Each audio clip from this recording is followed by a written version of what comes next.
been here before, just a hearty welcome. Super, super relaxed, setup that we've got here.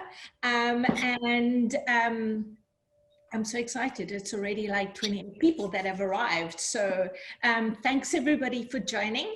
Thank you to Dr. Delgado for arriving again. This is his second time he's visiting me in the kitchen, which is amazing.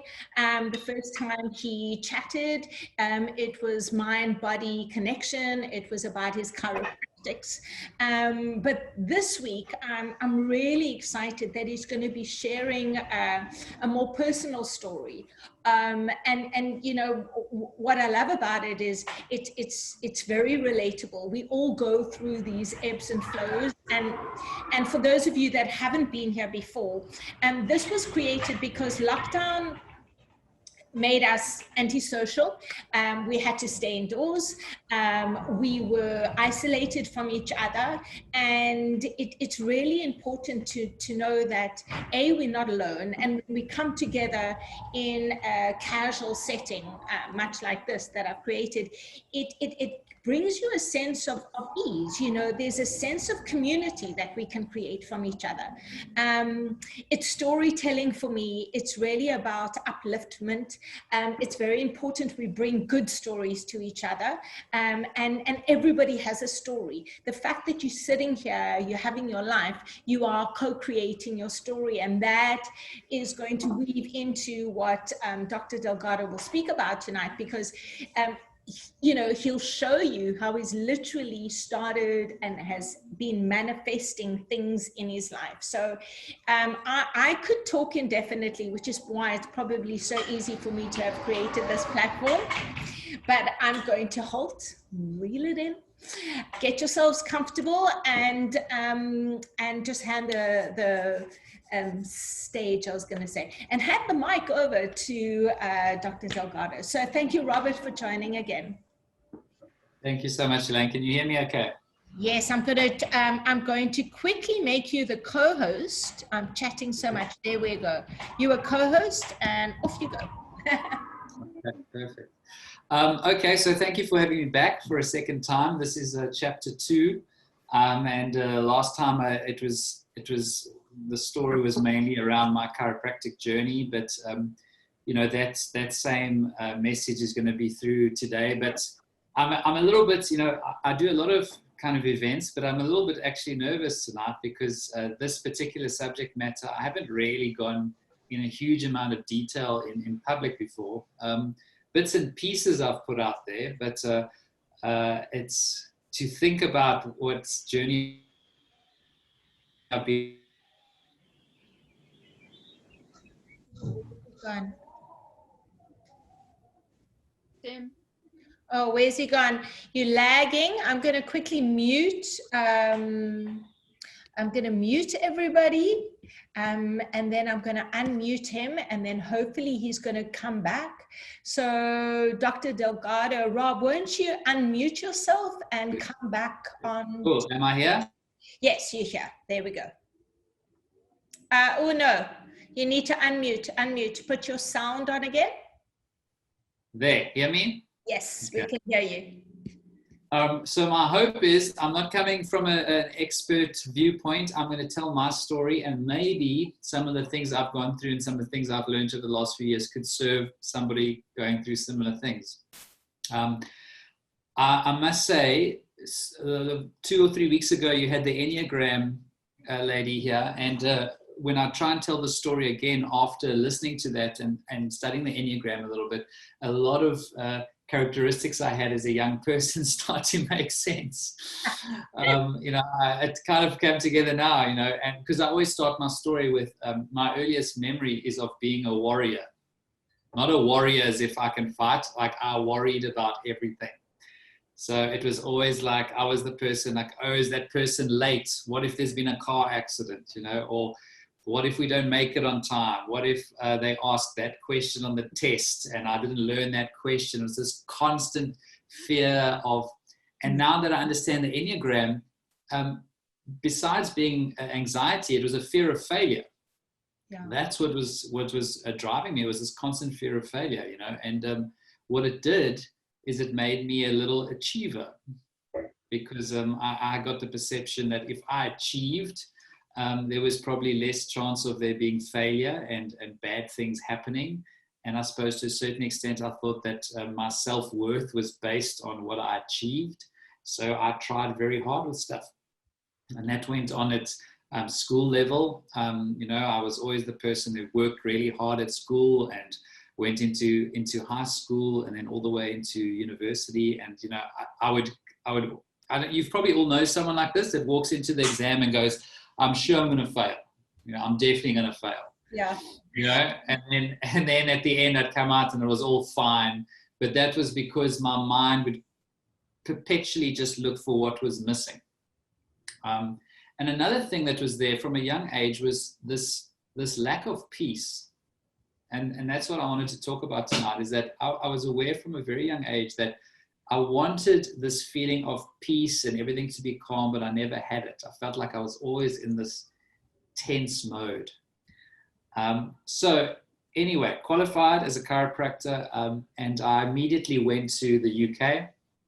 And because I had to be an achiever, I had to build, this very successful practice, because that's what you do, and that's what, means that you're worthy. And I did. I built a very big practice in the north of London.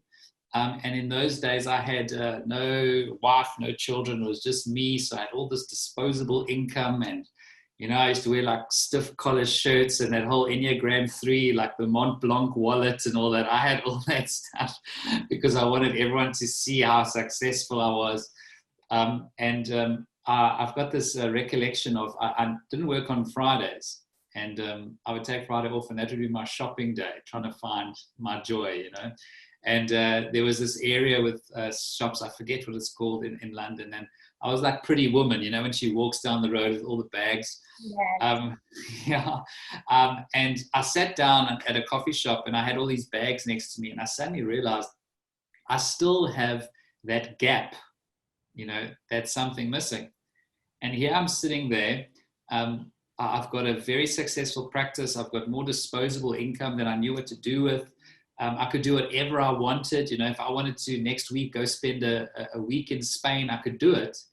And yet I still had this sense of tension. I still had this gap. I was still fearful that things were going to go wrong. And I didn't feel any better than I did a year or so before that. And that's probably one of the reasons why I delved into personal development from a young age. I mean, even as a teenager, I was reading all the personal development books, and John DeMartini was a big influence to me initially.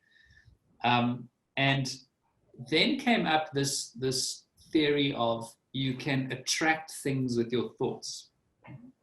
And I was always very, very fascinated by it. And I think a lot of people are, because it's almost like exciting, that you think this. I suppose you have to have a certain frame of mind to look into it, but it's exciting that your thoughts can attract things. And, I had my first experience of it it was actually a John DeMartini seminar in London, where we were doing a meditation in the course, and he said, I want you to envision what your ideal life is. And I closed my eyes because he told us to close our eyes, and I got this vision. And we've got someone visiting us. If my kids walk in, what can I do? Real. So the vision I had, this is in central London, was that I was living in Cape Town, and I was living near the mountain, and I had a practice that was overlooking the ocean. It's really cool. My son just got headphones, so say hello. Hello. Hello, Boyki. This is River, by the way. Okay, Ruby, I've got to talk now. Okay, you can get it outside. Okay, take this. Bye. So anyway, I had my vision that I was living in Cape Town, that I had this practice overlooking the ocean, and that I was driving my car along this coastal road. So it was my ideal life, basically. Nice. That was the first time that I realized that I wanted to leave London. So again, I thought maybe the reason why there's a gap in my life and I'm not completely fulfilled is I'm in the wrong country. maybe it's just London's not for me. I'd been there for 5 or 6 years. Maybe what I'm looking for is going to be found in South Africa. So soon after that, I'm not scared of making decisions. That's one thing. So soon after that, I left and met my wife, moved to Cape Town, and then I opened my practice. But at this point, we lived in Greenpoint, and I opened my practice in Sea Point, which was close by. And I totally forgot about that vision that I had, that the picture in my mind of my ideal house or life. And then what happened is suddenly the landlord, I just spent a lot of money renovating the practice. We were there for 2 years. And the landlord came to me and he said, you haven't given us 6 months notice before the end of your lease. What that means is we are able to change the goalposts. So what we're going to do is we're going to increase your rent. It was something ridiculous, about 50% or more, 60% more. And what I found out is that strip had become very attractive to restaurants. And the restaurants went to that landlord and said, we'll pay you whatever you want, just get that tenant out. So it wasn't an affordability issue. I could afford to stay there, but it was just the fact that this landlord had done that and the thing around it where, I made this decision that I think I have to leave. And I was sitting in my office, extremely frustrated and angry, thinking about how I'm going to leave this hundreds of thousands of rands of renovations behind. And I thought, I need to go take a walk. I just need to clear my head. So I walk out and I walk onto the main street, and within about 5 steps, I bump into a personal trainer that I knew, but I hadn't seen for a long time. And we spoke for a while. And I said, where are you coming from? He said, I just looked at this space that's down the road. You should come look at it because there's spaces available. And I said, what a coincidence, because I've just been told I have to be out of my practice in the next 3 months. So I've got some time, let me go have a look. So we arrived at the building, we go up to the 7th floor, and Elaine, you'll know because you be there, that it was a concrete shell, but the elevators opened and it was just blue ocean. But at this point, I still did not think of that vision. It didn't come up at all. So long story short, I took the space, and then in the interim, our house in Greenpoint started getting a mold issue. So basically had a water problem, and we had 2 very young children, and the mold was getting worse and worse. And it got to a point where the landlord couldn't fix it. He was like, we don't know where the water issue's coming from. I don't know what to tell you. And we said, well, we have to leave now because we have a newborn baby, and we can't have mold in all the rooms. And now I'm thinking, oh my goodness, we don't have a practice, and now we don't have a house. What's going to happen? And then I get an email from a guy, and we had seen a house in Oranjezicht in Cape Town about 2 years before that, before the Greenpoint house, which we really liked. But there was a big demand for it, so we lost it. And he said to me, it's come up in the market again, and I knew that you guys really wanted it. So I thought I would contact you before it goes onto the market. So we went to go look at it, and we're like, okay, this is great. We want it. It's what we want. It's what we need. And we signed the lease or whatever. And then, we moved in, renovated the practice, lots of stress and drama, all in that. And then the one morning I woke up, and I've got a little Vespa scooter, as you do in Cape Town. And I got on my Vespa and I rode to work, and I rode along, over the neck, over Clifton and everything. And then I got to the elevator and it opened the door, and something suddenly hit me like a ton of bricks, is that it was the exact image that I had formulated in my mind. The road, the house where I was living, because I was underneath the mountain now, the route I took to work, as well as elevators opening and seeing blue ocean. It was to the T what I envisioned that day. And I thought to myself, this is crazy. So then I start thinking, what is this about? What is the deal here? And, because there's a side of me which is very philosophical, but there's a scientific side. I was like, this can't just be me attracting things. There must be some reason why this happened. So I thought to myself, there's a part of the brain called the reticular activating system that causes you to notice things and leave other things out based on what's going on in the subconscious mind. So I thought to myself, maybe there's no weird power here. Maybe what it is is that because I had that picture in my subconscious mind, I made certain decisions that were in alignment with that end point. So it's nothing strange that's gone on. It's just that when my subconscious picked up that the practice was overlooking the ocean, so I chose it, you know. So it's just neurological. It's not anything bigger than that. But then I thought, but number one, I didn't control the fact that that personal trainer was walking down the road, you know, as I was feeling frustrated and left. So that was pretty strange. And I didn't control the fact that that guy had emailed me at that exact point and said, we have a space, we have this house now that you saw 2 years ago. So it seemed like, you know, just too much of a coincidence that these things happened. So I carried on with life, and things were going well.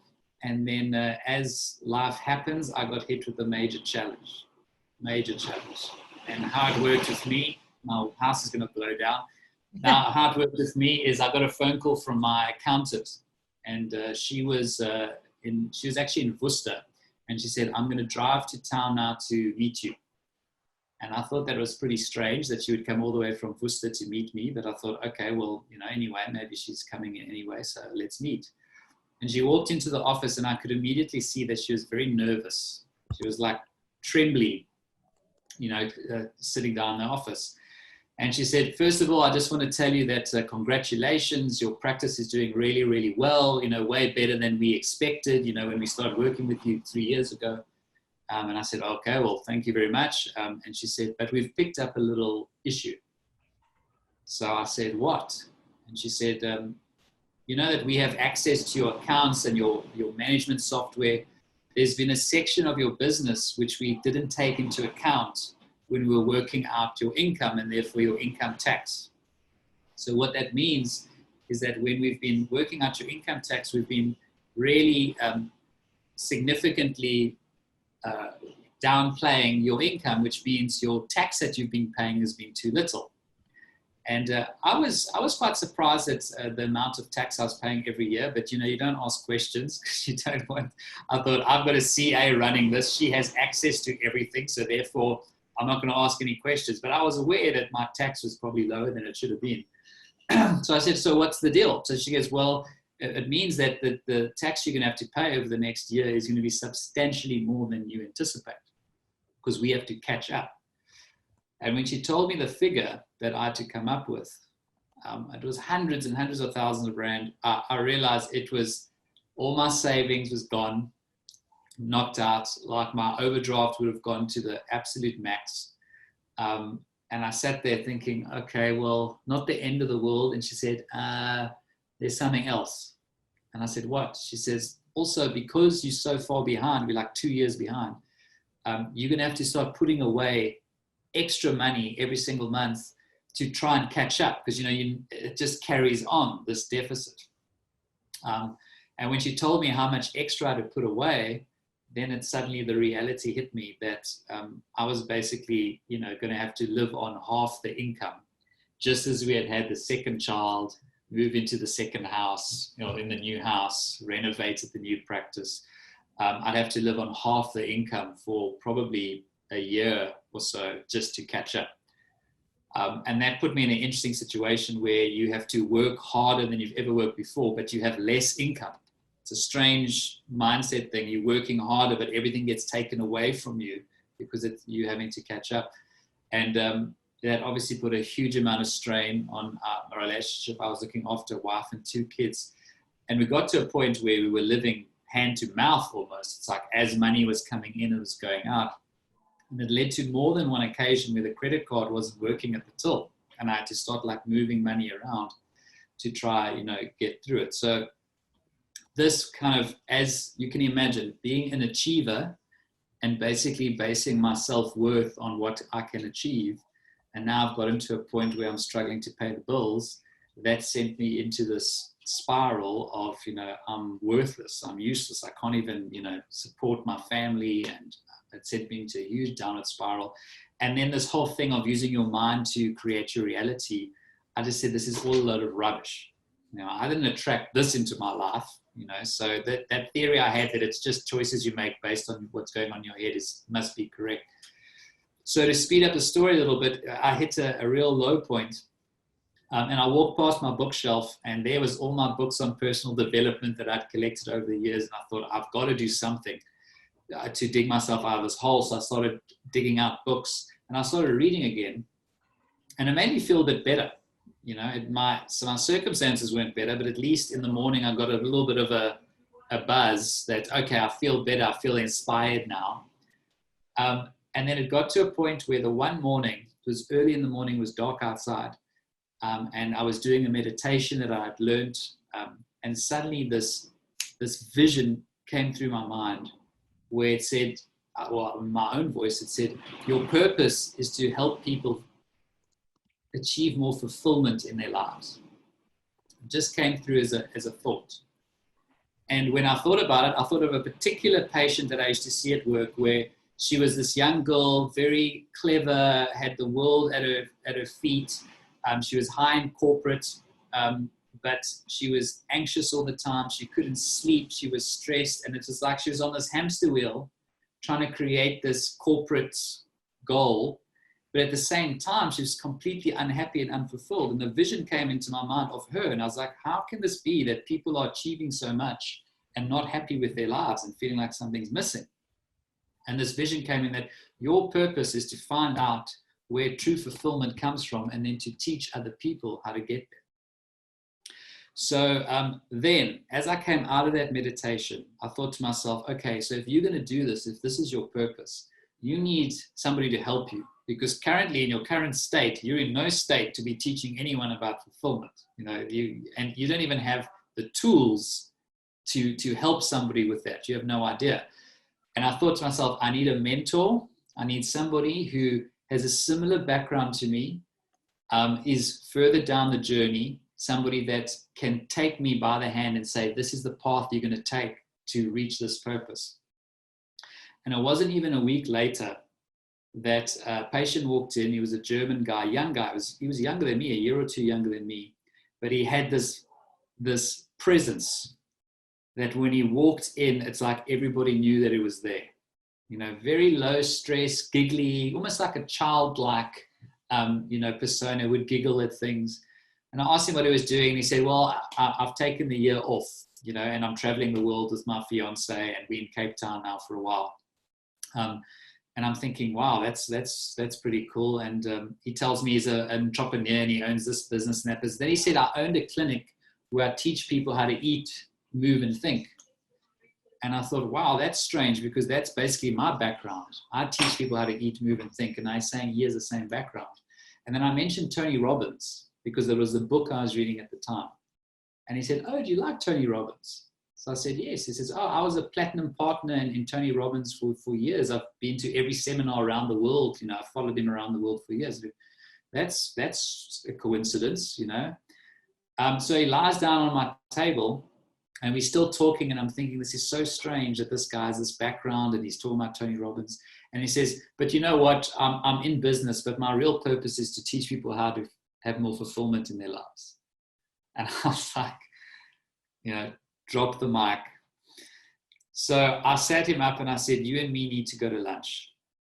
And he said, okay, no problem.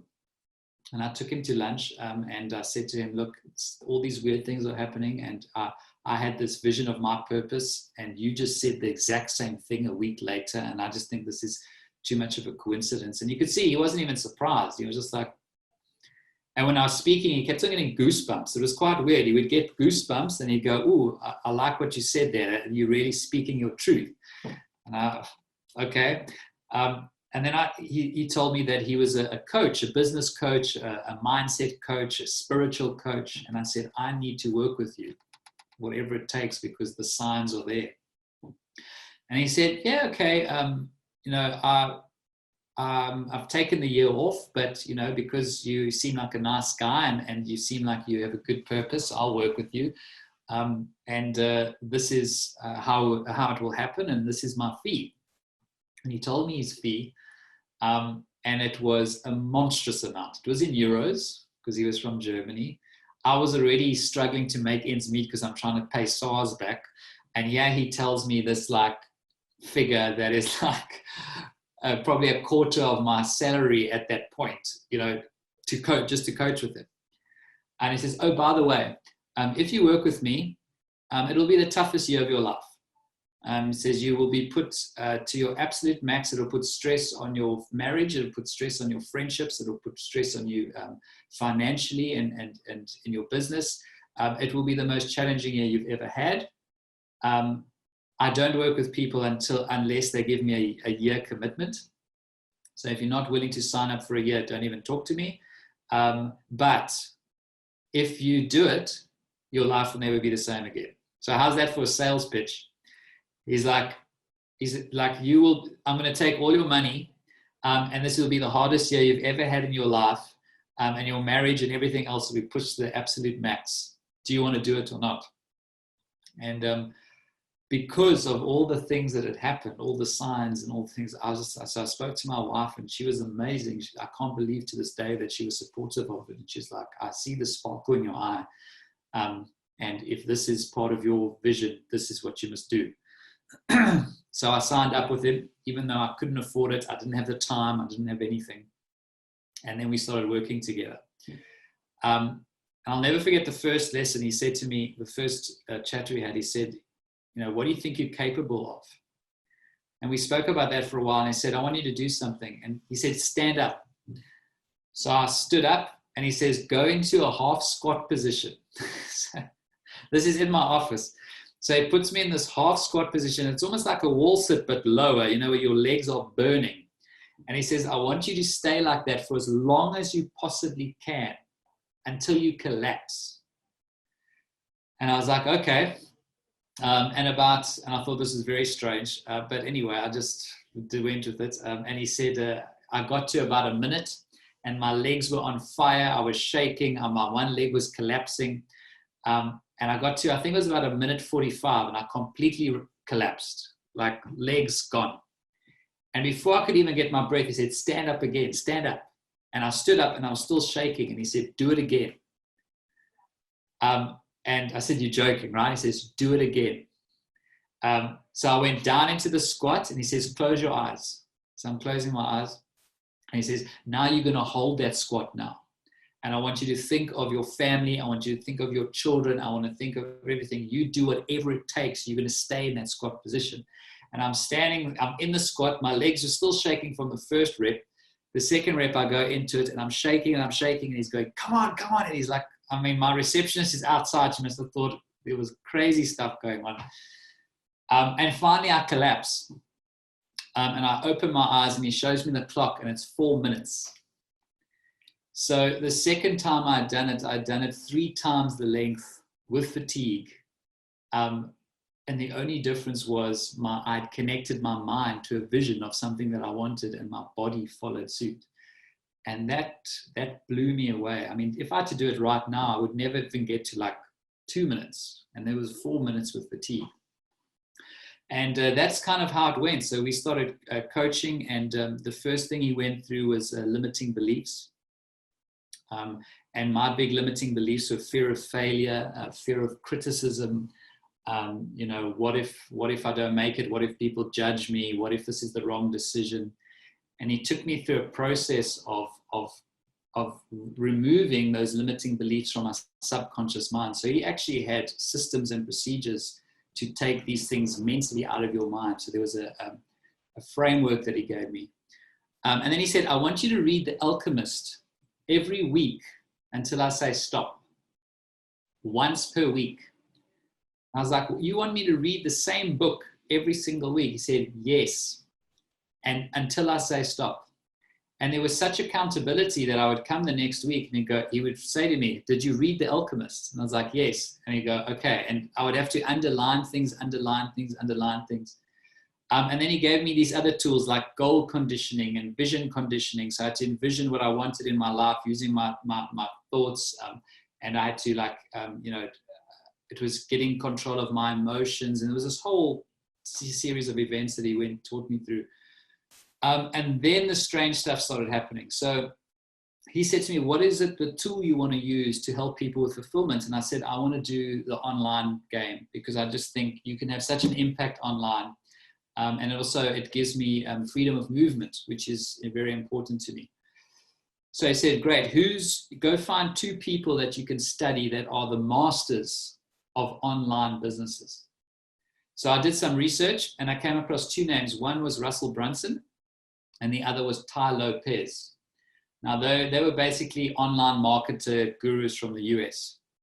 So I walked in, I said, I've got 2 names, Russell Brunson and Tai Lopez. He said, go get Russell Brunson's book. I wanted you to read it finished by next week.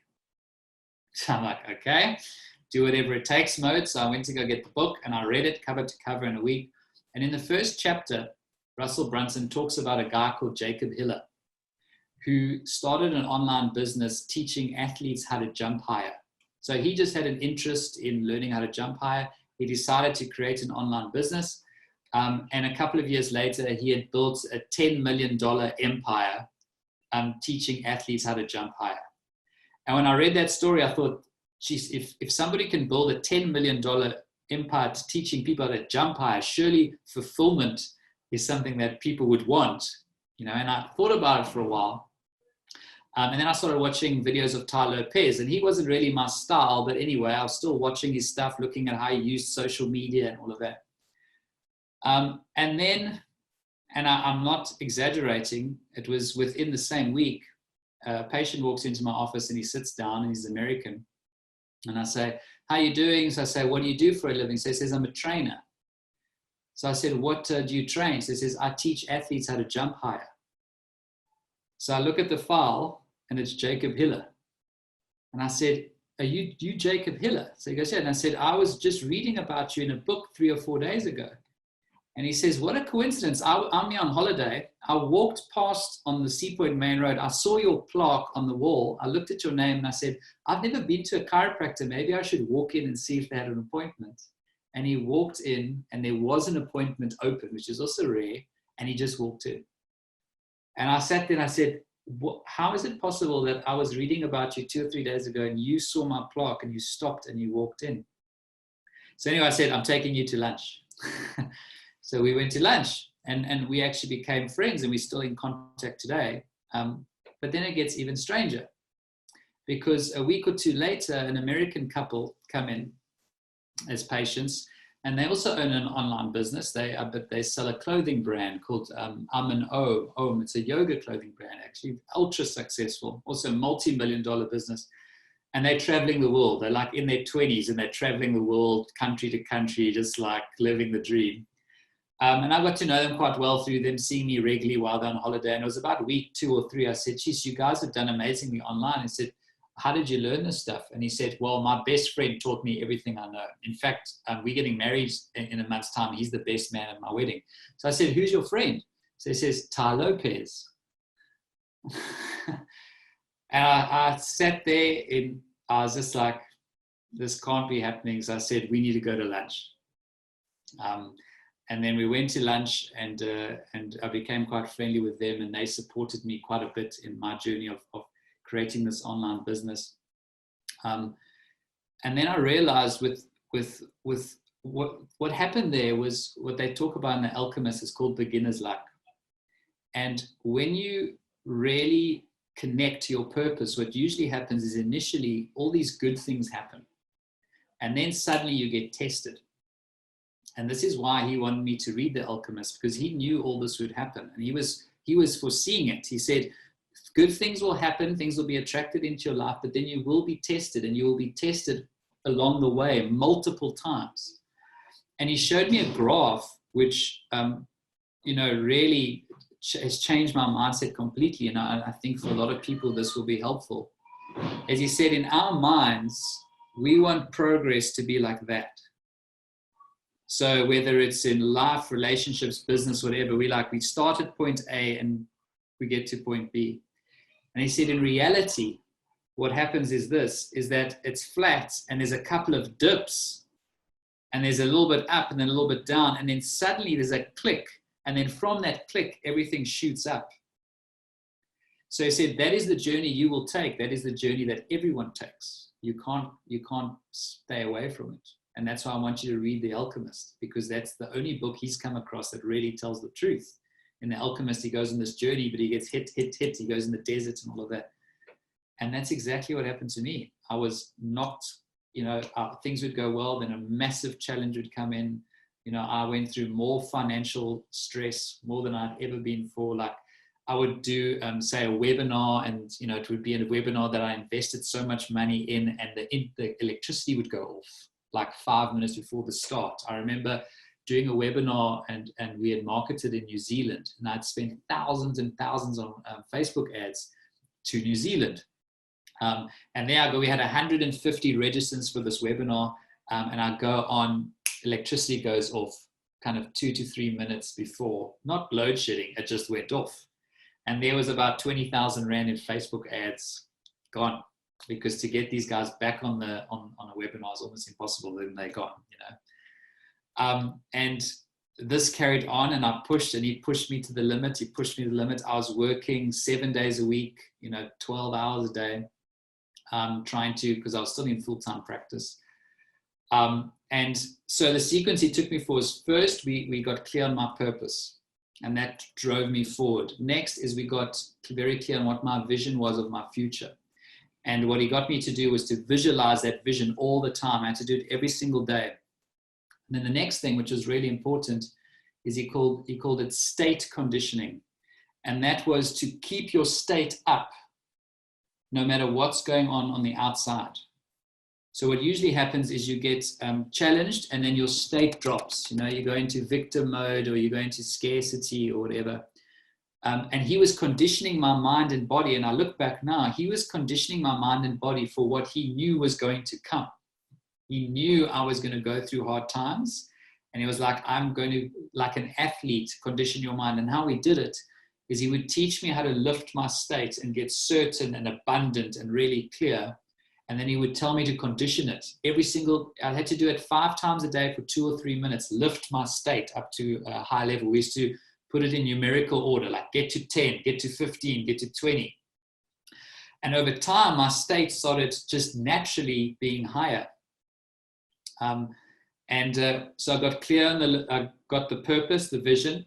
I removed the limiting beliefs. So suddenly the procrastination disappeared. I would just take action because I had no fear anymore. And then through my state conditioning, my state got higher and higher, and people started noticing, like my wife was like, you're a different person. And, I became a different person. And then suddenly, out of nowhere, it was about the middle of the year, my practice got a little bit quiet, and then I got knocked with all these extra expenses in the middle of the year when it should have been like time for things to take off.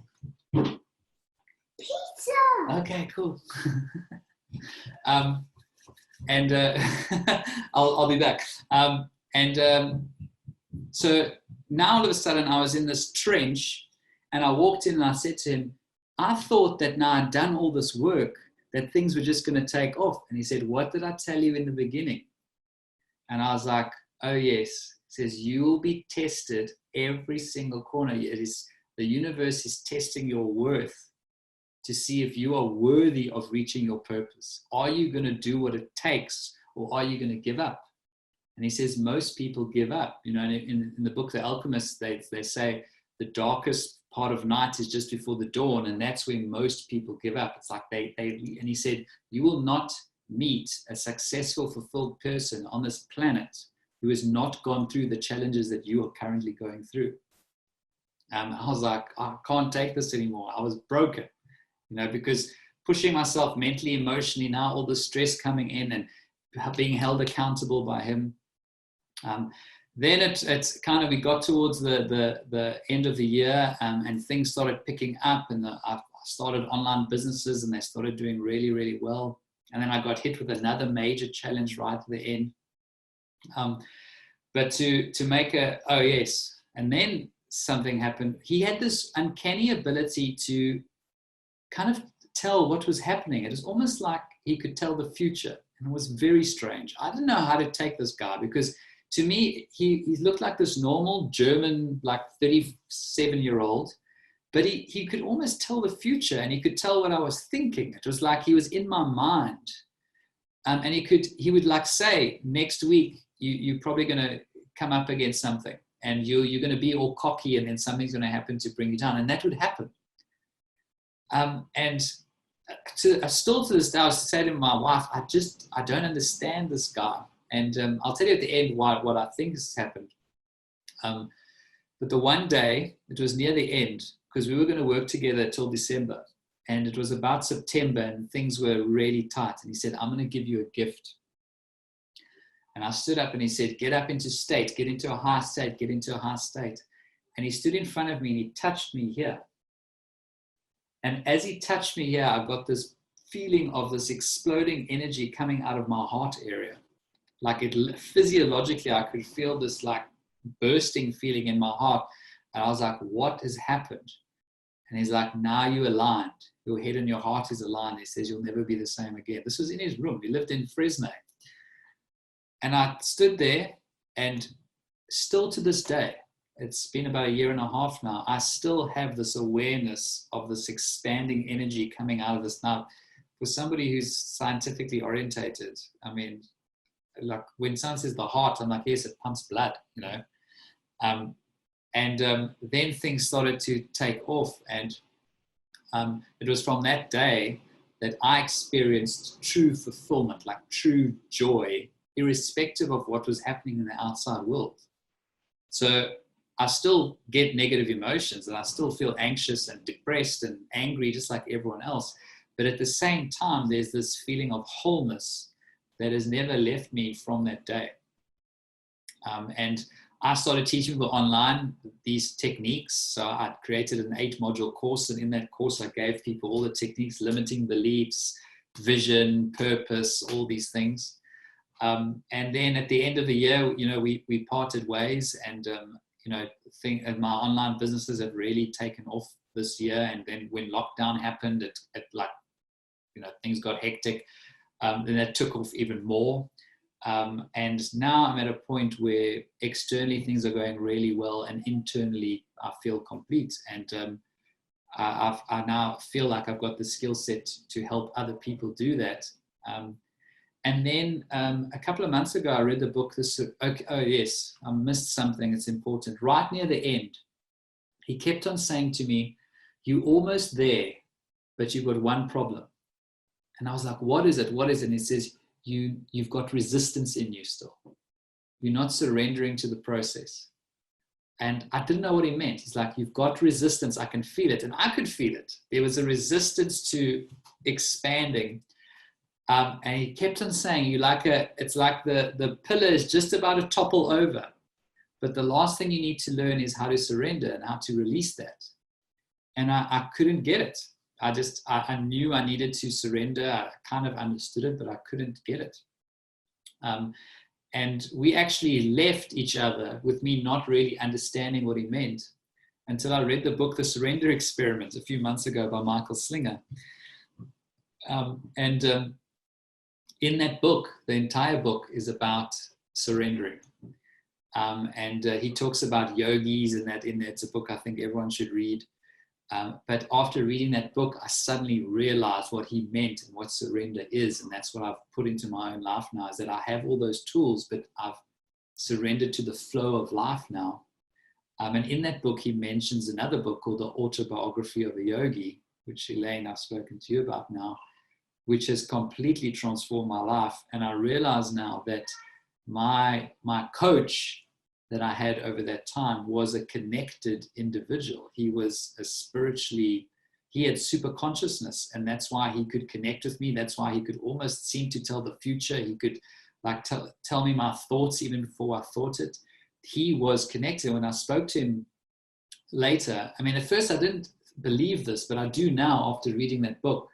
He said one day he was at a Tony Robbins seminar, and he was walking down the passage, and he turned his corner, and there was this Indian guru looking guy standing there, and he looked at him and said, I've been waiting for you. And he placed both his hands on his head. And when he did that, he just went into like a complete state of different consciousness. And he said when he came out of it, apparently they'd been there for about 10 minutes, and to him it was like 30 seconds. And it was from that day that he had felt connected. And he didn't tell me that. And now, since I've read The Autobiography of a Yogi, it sounds crazy to say, but I believe that that's possible. And I was just very blessed to come across somebody that was connected like that and to work one-on-one. And my life will never be the same again. I still don't feel like I understand it. You know, when I read that book, Autobiography of Yogi, it's at such a high level. But now my mission is to get a deeper understanding of this, because I believe this truth is what people need to hear. This is why we were put in this physical earth, was to learn these lessons and come out of the illusions we create and actually see reality for what it really is. And so part of all the things that I do now is I try and learn as much as I can. There's a lot more wisdom that I need. And if I can take that wisdom and put it in a way that people can understand, that's what my purpose is now. Okay, so I don't know how long that went, and there's probably things I've forgotten to say, but that's whatever came top of mind at the moment. Sure. Rob, that was just amazing. So amazing to hear your story like firsthand. I mean, we've chatted at length. Terry is just, she loves the story. There's a big heart that she's showing there. Lisa's just said, truly amazing. We've chatted personally, and just, I've always been interested chatting to you and connected on, you know, all these threads. And then you sent me the link and you shared a little bit of the story on Facebook when you're doing your posts daily. I don't know if you're still keeping it up, but you've expanded on it. And, you know, when you hear somebody in person as opposed to a recording, there's something which I'm finding remarkable on this online journey that you've taken with your business, and I've taken now with mine as I move into yoga and doing this, is that you really can feel the presence of people when they're speaking, you know, and the level of authenticity that you bring to the platform is just beautiful. You know, there's just profound humility in it, lessons, and you know, what you've shown is it's really interesting. When you study something and you studied your chiropractics, you're a scientist and you're a doctor, but when you start teaching from a different place where it starts downloading and you become a conduit of teaching. And that's what you've shared with us tonight. So thank you so much. I've loved it. I mean, I think that there are a lot of people that might really want to. Your little boy is gorgeous. Hello, what's his name? River. Hello, River. Hi. So I'll come now. right. I would love people to remember it's my kitchen, it's relaxing. I want you to jump in and ask some questions, or just maybe make some comments. I can see Sybil said The Surrender Experiment by Michael Singer. Yes, it is. And it's a phenomenal book. We've spoken about that as well. Mela, very inspirational conversation. A Surrender Experiment, she just answered that. It's a beautiful book. So anyone who wants to open up the conversation and just some comments or thoughts on what they've heard and what Robert has shared. Joel, pleasure, Joel. Nice to have you here. Okay, who else? What I will do is, while people are writing that, is Yes. I would say one of the things that, especially if you've ever been interested in the law of attraction or anything like that, one of the things that never gets taught is it's always like, visualize the Land Rover and one day you'll get the Land Rover. And that's not how it works. You can have anything you want. You can have the Land Rover. But in order for you to become the person that's worthy of that Land Rover, you have to go through these ups and downs, and that's what they don't tell you. And those challenges that you go along the journey to reaching your dream are there for a reason. The challenges make you into the person that you need to become. And this is the mindset of seeing challenge as a blessing, because everything that happened to me that was horrible to begin with, even those months and months of financial strain, it turned me into the person that now has the ability to do what I'm doing right now. And if you can have, that's what surrendering is, and you'll see it in the Michael Slinger book, is that these disasters would happen. And instead of him resisting it, he would just say, okay, this is the journey. And he would surrender into it. He would go through the tough patch and he'd come out the other side, and then he'd realize why he needed to go through that. It was so that he could wake up more, you know.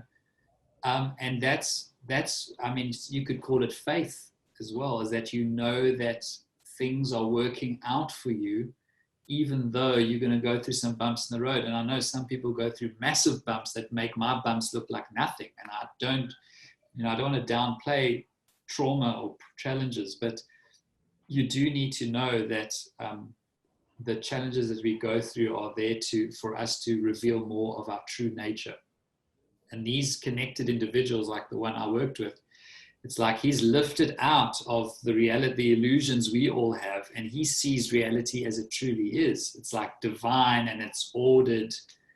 And that's why he was like giggly, like a child. You know, he had that, you see it in the Dalai Lama as well, like he just giggles all the time. He was very similar to that.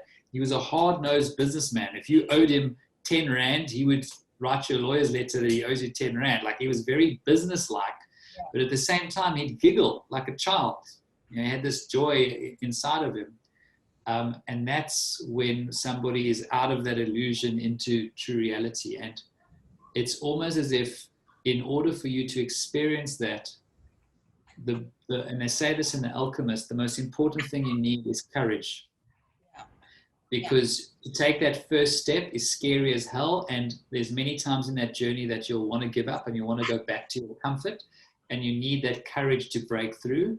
But once you go past that point and things take off, like the world is your oyster. So if you're going through a point now where you feel like, and I'm sure a lot of people are with COVID and everything else and businesses failing, you're probably thinking you're in the darkest time of night, and a lot of you are. But if you surrender to the flow and you take action and you have courage, you will come out the other side and you will have a greater understanding of what life is. I agree with you. There are a couple of people that have questions in that word courage. You know, I think there could be people that could easily say, well, you know, how do you develop courage when you're in that fearful state and full of anxiety? And I would say maybe the word before courage is curiosity. Yeah. Because if you can develop curiosity, there's something magical about the word. You know, children, I always associate the word curious with children are curious. They want to ask questions and find things and what's around the corner and like become childlike. And maybe that's that childlike energy that allows for things to come in, things beyond our realm of understanding, and that then leads to courage. So adding to that, I see Corinne, maybe you want to put on your unmute yourself. You had a really nice question there, and Sue Bella also had a question. Don't get shy on me. Hi, can you hear me? Here's a question. Yes. What are you doing now with your, are you speaking? Is someone going to ask? Yes, so it's Corinne, yes. Okay, Corinne, go for it. Hi, Robert. Hi, it's Corinne here. I'm just intrigued because it sounds like such an amazing journey, and I'm wondering what you're doing with it now. I'm not familiar with your work, so excuse me if I'm asking you to repeat what you might have said already, but I'm just wondering, you're a chiropractor, and you had this vision of what you want to be, and how do you bring those two worlds together? Yeah, so it's quite strange actually. So I'll tell you, first of all, I'm still practicing full time. And obviously I use the lessons learned with my patients, because I'm a believer that most patients coming in, it's a mental, emotional stressor that's brought them in, and the physical injury is secondary. So obviously I'm using those tools all the time. I've got an online platform that I use where people can go through a course, an 8-week course. But what's happened recently, which is so strange, is one of my new businesses is I'm helping other chiropractors build online businesses selling their expertise. And at first I thought this really isn't in alignment with my purpose. Now I'm helping chiropractors build online businesses. It seems a little bit off purpose. But what's happened is, part of the way I teach is that there's a master circle that all the clients come in. and there's experts in different fields like copywriters and web designers and all that. But I'm in that master circle and I teach mindset. And so all the lessons that I've learned, I'm now using to teach these chiropractors to not only create a business, but to express their full self. So it's basically being used in all different areas of my life, and not exactly how I first envisioned it, but it's better than I envisioned. And that's what surrender is about, is that you know that life has more in store for you than you could possibly imagine. So your vision of what you're capable of is too small. Life wants more from you. And when you surrender to it, it automatically starts happening. And you'll go through scary parts and everything else, but the vision for your life gets bigger and bigger and bigger. So I would have never thought that I've got these online businesses and clients all over the world and all that. I never would have thought that. I would have been too scary for me, but now it's unfolded because of this work. So I hope that answers your question, but I'm using it in all areas. That's amazing. Yeah, that's wonderful. Thank you. Thanks. Where did you go? Rob, are you still on? I can't seem to see you. Oh, there you are. Okay, there was Sue Bella. You had a question as well. Are you still on? Do you want to ask your Yes. Yes. I'm on. Is my mic on? Yes, it is. Okay. I wanted to ask Robert about the the exercises that you did to increase your energy and your vibration and all that. And what was all that about, like in the big scheme of things? Yeah. So the basic premise behind it is that, you attract into your life based on the vibration you're at. So it's a law of liking, attracting, liking. So the question is, okay, so how do you get into a state that attracts what you want in life? That's the question. And really you use your emotions. So for instance, if you are wanting to attract, let's say, a relationship into your life, what you do is you visualize how you would feel if that relationship was with you currently in the present, as if it's already happened. So what feelings would you have? That feeling of love and that feeling of being connected to someone, you feel it. And what that does is put you in alignment to that vibrational state. So if you imagine like a radio station, you've got all these frequencies all over the place, but you tune the radio station to a specific frequency, you get the specific radio station. So you're using your emotional state to align yourself with what it is that you want. So what he was doing with me saying goal conditioning is he would say, what is it that you want? And I'd be like, I want a beautiful house for my kids to grow up in, and I want to be practicing half time and doing online the other time. And I would visualize me walking into that house and feeling the feelings that I wanted. And that would put me into that vibrational state. What many people teach that, the law of attraction, and The Secret and all these books is so famous. But what they don't tell you is that, number one, it's not necessarily going to happen in the time frame that you want it to happen. And number two, you don't know the bumps in the road. So it's like you jumping on a dinghy and you're in the rapid. You don't know which rocks you're going to hit. But you do know that if you surrender to it and you just carry on, you will reach your destination.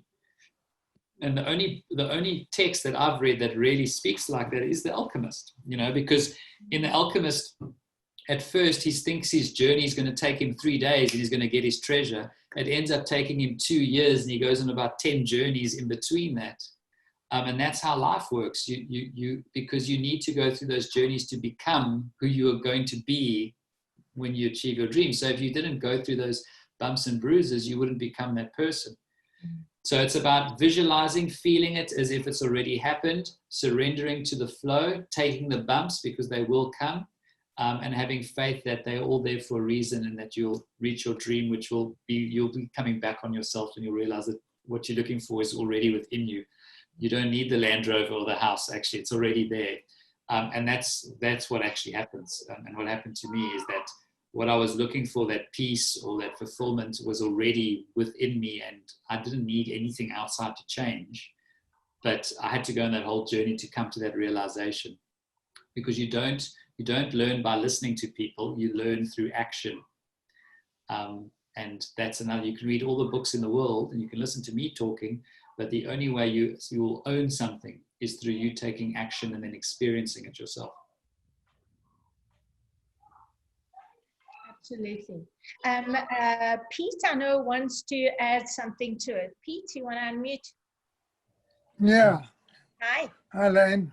Hey. Hey, Robert, thanks for the great discussion and sharing your journey with us. Awesome. So I'm a yoga teacher, at the end of my yoga practice recently, I've been just sitting and, just doing a little sit.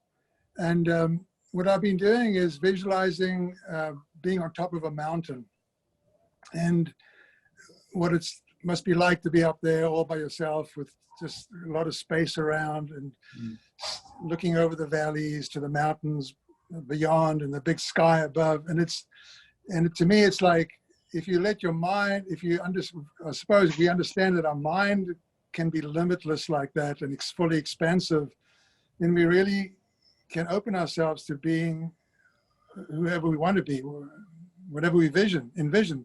But we have to have a plan of action. So that's what I've been doing at the end of practice, just envisioning being on top of a mountain, having this sort of limitless quality, seeing the big picture, and then going, okay, what's the plan? So just wanted to share that. That's beautiful. That's like, sometimes people visualize in the mountain, others it's almost, you feel like out into outer space, like you're on this little planet spinning through space, and your vision is of outer space, which is infinite, and after yoga, I mean, with reading an autobiography of a yogi, he talks about especially Kriya yoga and techniques like that. It seems that physical practice just gets you into that state. So doing it afterwards, that's amazing. Yeah. You're right. One thing it definitely does. You're absolutely right. I mean, the physical actions are opening up and lying over things to open up your chest, and physically like doing stuff to force your body into positions that you normally wouldn't put it in. Definitely opens up all kinds of channels and So I've got a much bigger respect for yoga. I think yoga is misunderstood. It's limited by people thinking that it's just a fitness regime or a flexibility thing. It's a philosophy of life, which is thousands of years of wisdom. And if practiced correctly, it can really reconnect you to who you really are. So I'm looking for a Himalayan cave yogi now. To become a student, and hopefully when the student's ready, the master will appear. Cool.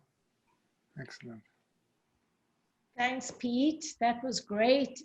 Is there anyone else that wants to just share with the conversation? Jill, pleasure. So nice to have you here. I'm also thinking out loud, Rob, make sure that in the chat, you just add your details. I don't know if somebody, is it Conrad? If you're on, send me a WhatsApp. I don't know, I'm getting a message on my phone, so I'm not sure if it's on. But Rob, make sure that you put your details. Maybe some of the guests in the kitchen want to attend or are interested in your courses and the coaching. It sounds amazing. I mean, I don't know if Jody and Martin are still on. They asked, just write on the name. Who was your coach? The German.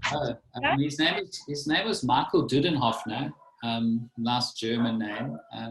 But he's not like a big online kind of personality. He's kind of almost the antithesis of that. He's very kind of low key, I believe him when he said he usually worked with like billionaires, and just it's a very very mystical human being. If you do Google him, one of the things that will probably come up is the health clinic that he started. He's not a doctor or anything like that, but he got very ill when he was young. And apparently he traveled the world with a doctor trying to find a cure for what was going on with him. It was an inflammatory disorder. And then after that, he decided to start this big clinic in Germany where people would go and stay there for 3 months and detox and everything. It was called G-Care. Wow. And that was one of the businesses he sold where he made a lot of his money. And now he's living in the south of France somewhere at the moment, and I don't know what he's up to, but I do know that his vision was to work directly with Paulo Coelho because, from The Alchemist, because he believed that him and Paulo would at some point get together. And I believe Paulo does live in the south of France. So who knows what's happening. No, I wouldn't put anything past him. If he's levitating, I wouldn't be surprised. Do you want to put his surname, just write his name down in the chat? I know that Michael, I don't know if I spell his name right. I know it's Michael, can't spell his surname. It's either I'm trying to think, no. Something, I think it's spelled like that, yeah, with the 2 little dots along the on the O. Yeah, that's amazing. I mean, that's quite pleasure, Jones. That's quite something to now. I mean, your businesses have now expanded to. I mean, you're working all the time. So I'm going to throw a question to you. So what is the answer in getting the balance? No, I don't have that. I don't have balance yet. But what I will say is that balance will come when you master being present. Because what happens is when you're busy, even when you're not busy, your mind is still busy. And that's what he taught me, and it's still a lesson I need to learn more. Is that when you're, especially when you have, like, say, a family or whatever, when you're at work, you're thinking to yourself, I should be at home with my family. When you're with your family, you're thinking, I should be at work. So you're actually never anywhere. You're in this monkey mind, and even if you don't have a family, when you're in your spare time, if you're constantly thinking about what's going to happen or what did happen, as we usually do, and you're not present, then you always feel overwhelmed and busy. But when you're present, you can actually be very busy and still, feel calm, feel relaxed.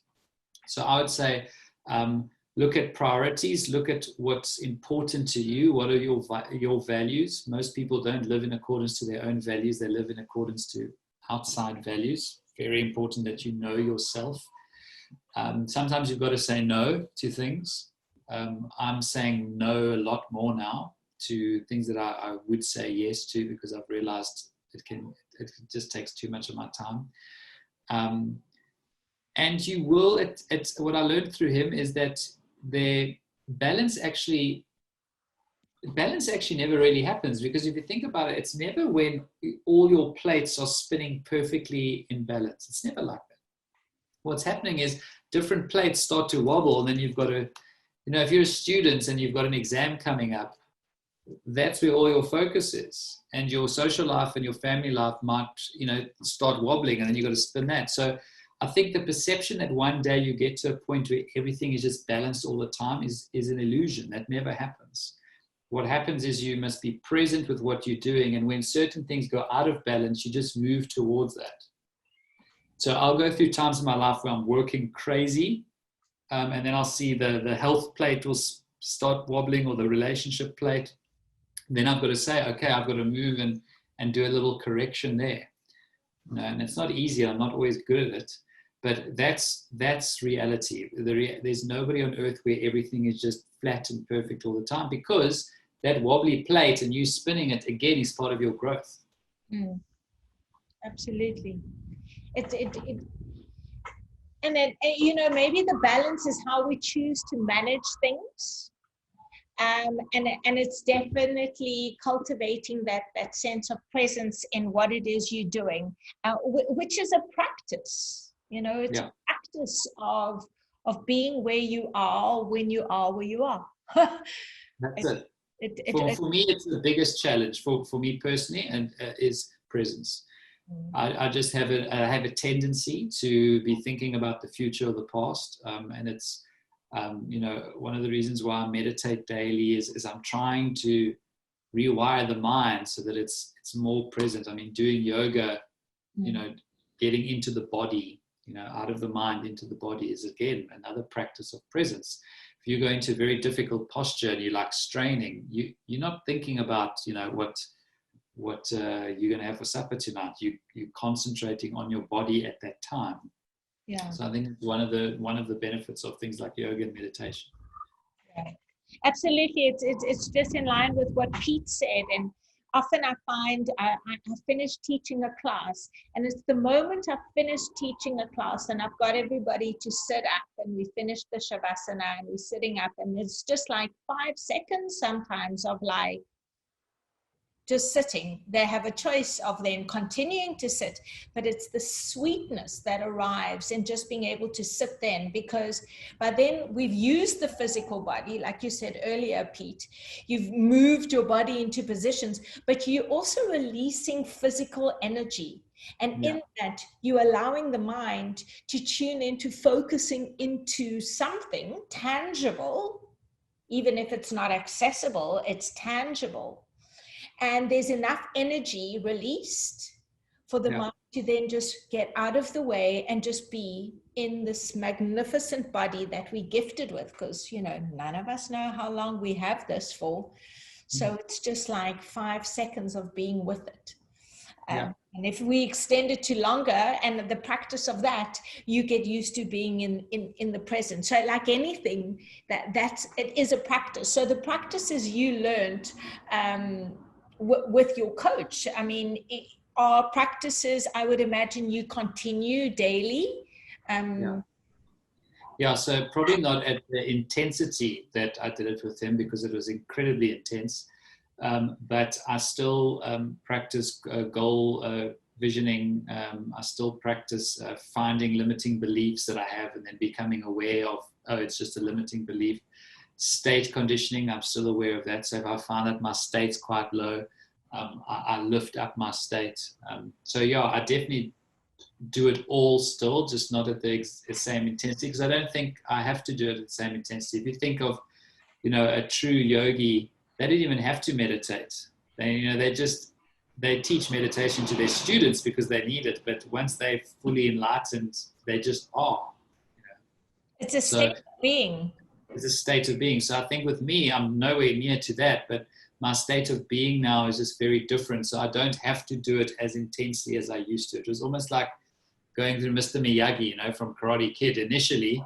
And I was doing that every day. And now it's gotten to a point where it's much more natural, so I can do it easier. Absolutely. No, I hear you 100%. Is there anyone else that wants to jump in and just make a comment just about the talk? Yes, John, go ahead. Hi, Dr. D. How's it? Elaine will cut me off if I go off topic, which I've been known to do. But I was led onto my feed to an interview on the Graham Norton show with Jim Carrey.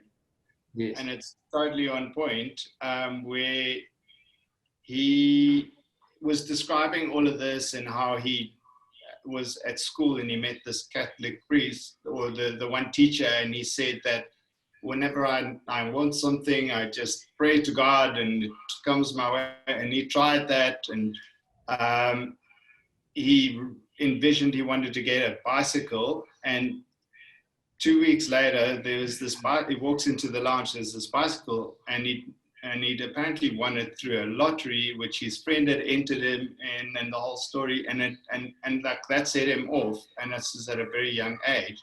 So he just thought, okay, this is something he's going to stick with. He's also famously wrote a check for services rendered for $10 million that he was going to receive for acting services rendered. And 5 years later, he got a check for $10 million for a movie that he was, he got that fee, and that to his dad. So I'm just like thinking what your thoughts are on like this character, because when he was at the peak of his success, he admitted on this interview he was so stoned he doesn't remember any of it. And now that he's kind of found that this enlightened space where he's in, people think he's lost the plot. He's completely crazy. So what are your thoughts on that guy? Yeah, Jim Carrey's very interesting. I mean, number one, he was also one of those characters that always felt like something was missing in his life, and he thought that money would solve his problems, you know. One of his quotes is he wishes that everyone could be rich and famous once, so they could realize that that's not what they're looking for, you know. The other thing about Jim Carrey, a lot of people don't realize, is a lot of the roles he's played over his life have shown his kind of spiritual side. I mean, when he did the Truman Show, what was that? That was a guy living in an illusion, you know. What is it? There's one movie of a painless mind or whatever. I can't remember the name of the movie. Spotless Mind. Spotless Mind, that's it. That movie is about erasing your mind. Even movies like Ace Ventura, he was making fun at these heroes, you know, that we place on the top. So a lot of the roles he did was showing at that time, you know, what his thought process was. Then he went through a point where he just, and I don't know why he did it. It's like he had an enlightened time, but the way he communicated it did come across as he was losing the plot.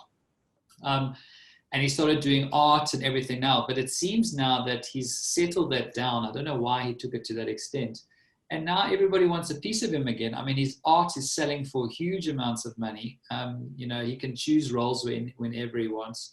So I think Jim Carrey is one of those people that through a lot of introspection and a lot of challenges has become more of an enlightened individual. So I've got a lot of respect for him, and now I look back at his movies and I realize what he was doing in all those movies. It's crazy. Same, yeah, absolutely. Yeah. Cool. And then somebody asked about this is quite a good question, Corinne, I think. Do you have any tips on finding the right path? Yeah. And, you know, often people ask that, how do I find my purpose? And I think the first thing we need to do is we need to understand who we really are, what our true values are, because we've all been programmed with other values that aren't necessarily your authentic values. So if you want to know your values, a good guide to look at is John DeMartini for this. He has a values determinants exercise, I think, on his website. But all you have to do is look at what do you spend your time on? What do you spend your money on? What do you think about a lot?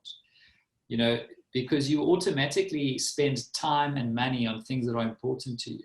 So for me, I spent a lot of time and money on personal development.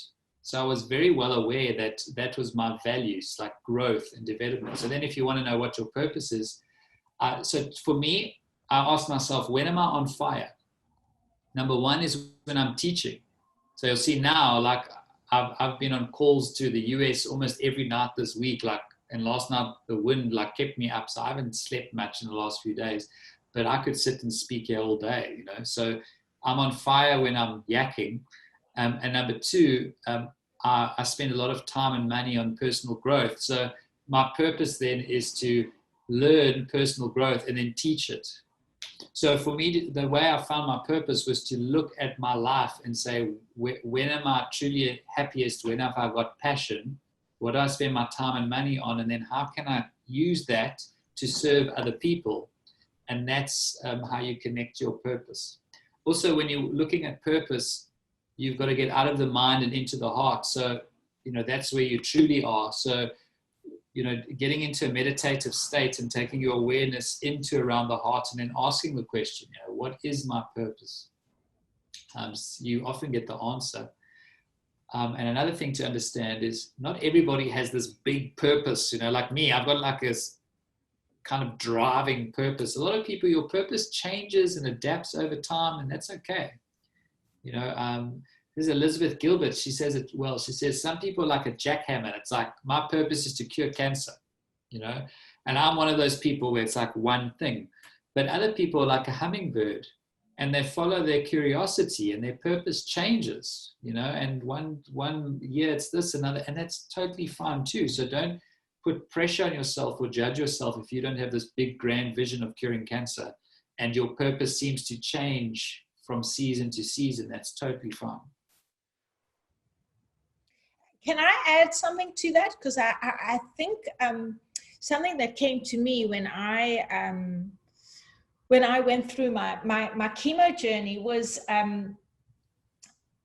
I had always been passionate and deeply passionate about painting, and that's what I did for years and years. And then I was really passionate about yoga, equally passionate, and I loved it. And I realized and I learned that that the passion and purpose, it doesn't have to be dissimilar, but it's not exactly the same. And where I understood the difference is that when, for me, my purpose hit me in the face, smack, without hesitation, it was because it was bigger than me.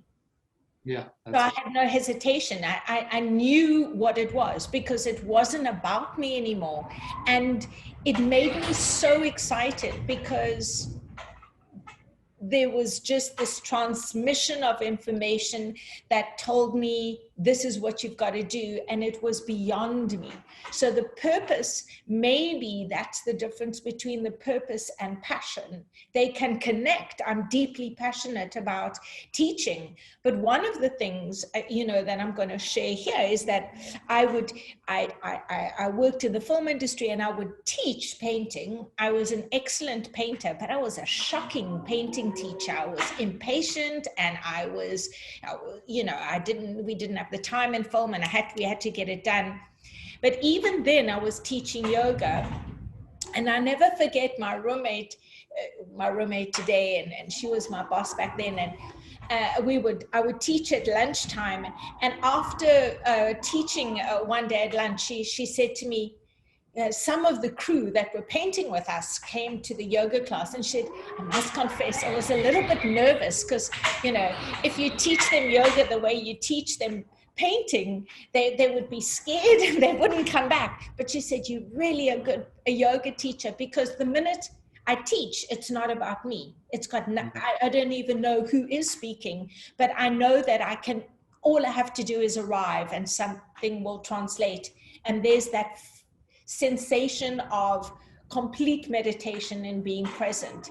And I am humbled and deeply honored by that.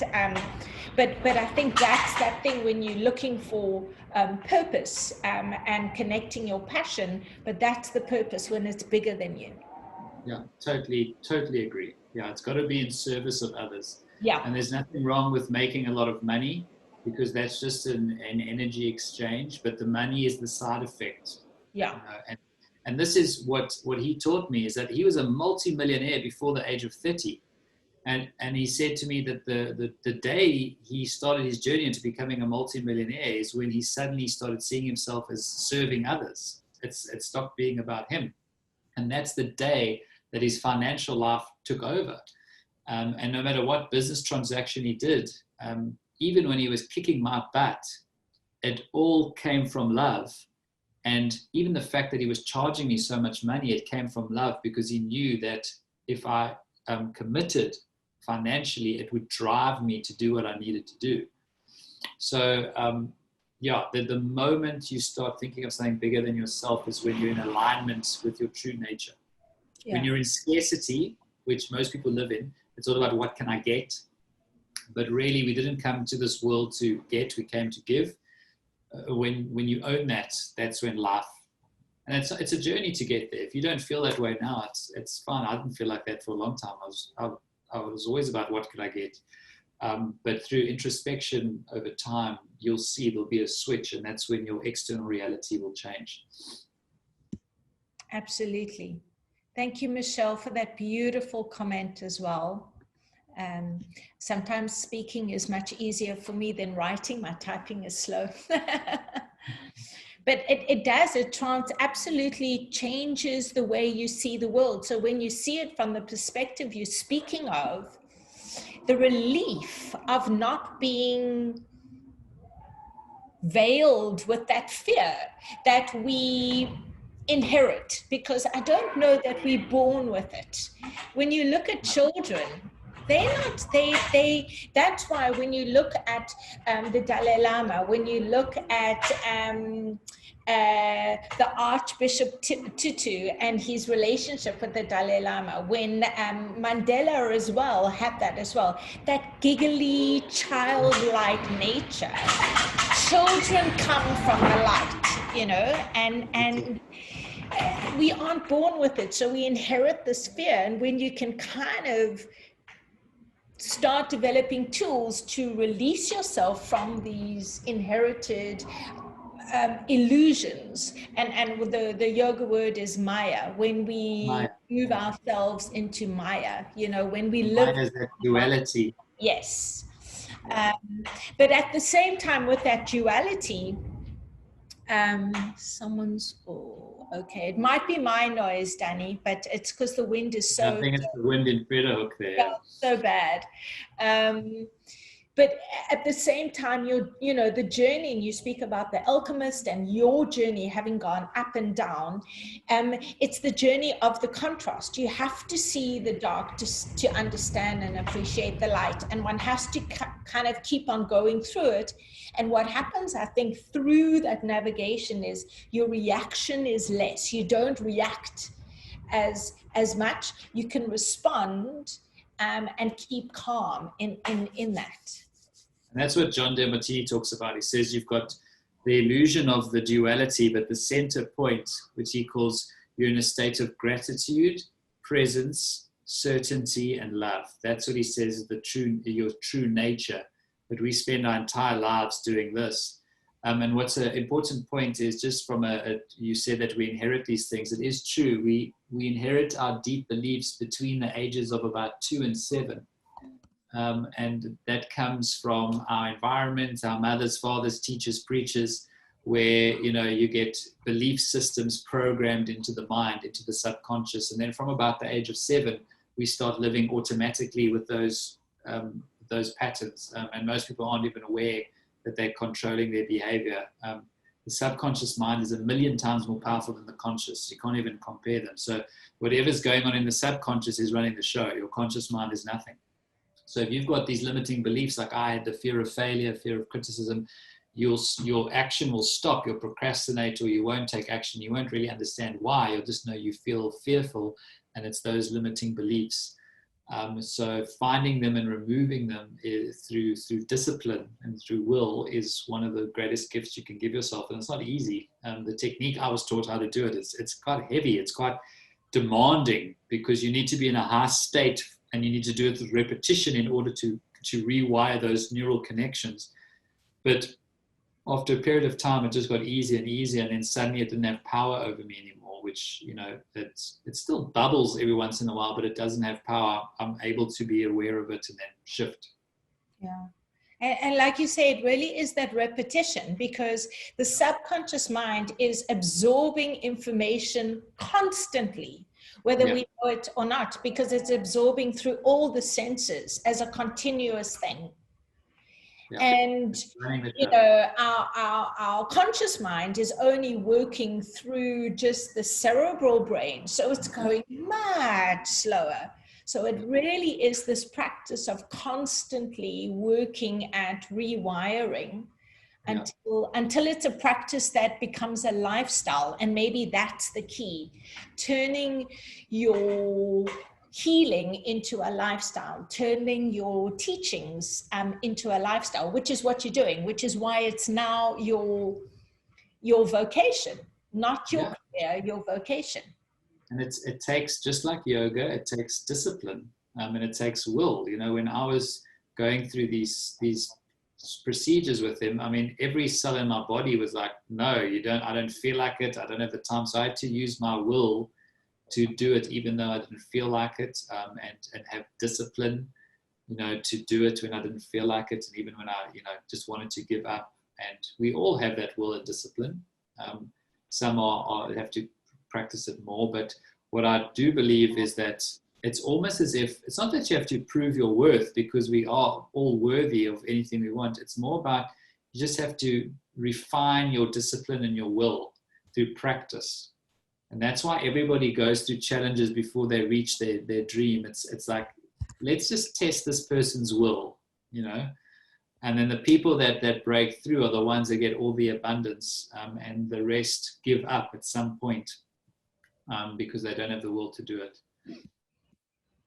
Yeah, it is that discipline. It's that continual thing. You've got to, and like you say, it's that just before the sun rises, it's very dark still. And can you push through that time of where it's dark? And that's where it's quite easy to give up. So it's and that's what he told me right from the beginning. And it says it in The Alchemist, as he said, just before you have your breakthrough, you usually tested the most. It's like you being all the stuff you've learned over your journey, you'll be tested with right at the end.